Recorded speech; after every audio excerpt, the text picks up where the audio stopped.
Hey, second graders. Let's continue with Mrs. Piggle-Wiggle's Magic, Chapter 8, Part 4 of the What'll I Doers. Then Jody came yelping up from the basement with one leg soaking wet clear to his hip, and he had found the secret cupboard in the tool bench. He just happened to lean hard on the end of the bench to keep his boat from bumping into Jan's, when the end of the tool bench opened, and there was a secret cupboard, but empty. Then Molly found a little door in the ceiling of the pantry and another empty secret cupboard. Then Mary Lou found that one of the bedposts in the spare bedroom unscrewed, and underneath was a tiny drawer that pulled out, but it was empty. Then Armand Armadillo, who of course happened to be looking for an encyclopedia, found a little sliding panel in the bookcase, and when he opened it, it was a tiny little cupboard, but empty. Then Lee Wharton found a brick in the fireplace that came out on little hinges, and behind it was a tiny drawer that pulled out, but it was empty. Parahernalia Grotto found a board in the living room floor that lifted up, and there was a little cupboard, empty. Mimi stood by the window, looked out at the driving rain, and thought, everybody but me. Everybody but me is finding secret cupboards and drawers. I'm just an old dummy. Poor Mrs. Piggle-Wiggle needs money so bad, and I don't even know where to look. Tears of self-pity stung her eyelids. She reached for her handkerchief, remembered she didn't have one to wipe her eyes on the back of her hand. What's the matter, Mimi? Said a soft voice. Mimi looked down, and it was Linda Jones, standing forlornly behind the curtain with her gum in her mouth. Mimi said, everybody's finding secret drawers and cupboards but me. Linda said, and me. Every time I find a good place to look, one of the bigger, faster children has already looked that way. Anyway, I'm hungry. It must be way past lunchtime. Pergola Wingsproggle, who was sitting sadly in the chair nearby, said, it's almost 2 o'clock and I'm starving. Are there any cookies left? Mimi said, not one, but we can make some tea.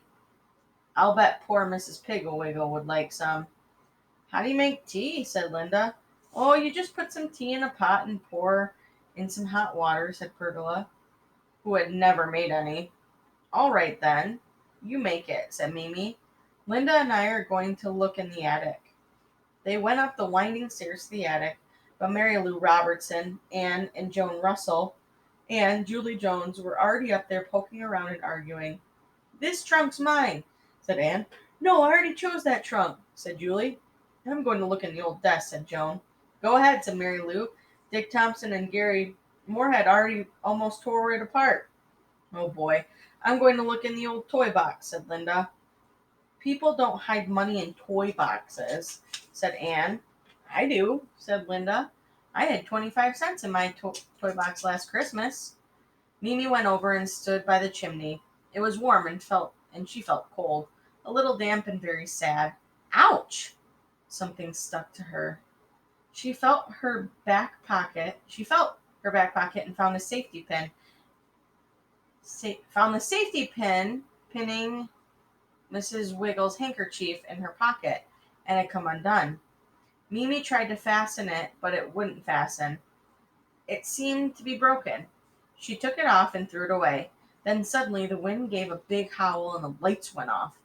It wasn't dark outside, but it was completely dark in the attic, except for a bit of milky daylight that squeezed through one of the small cobweb windows. The children all began scrambling around, bumping into each other and the furniture, trying to find the stairway. Little Linda Jones fell over the toy box and she had been searching through and began to bawl. Somebody push me. There's a ghost up here. Mimi said, don't be silly, Linda.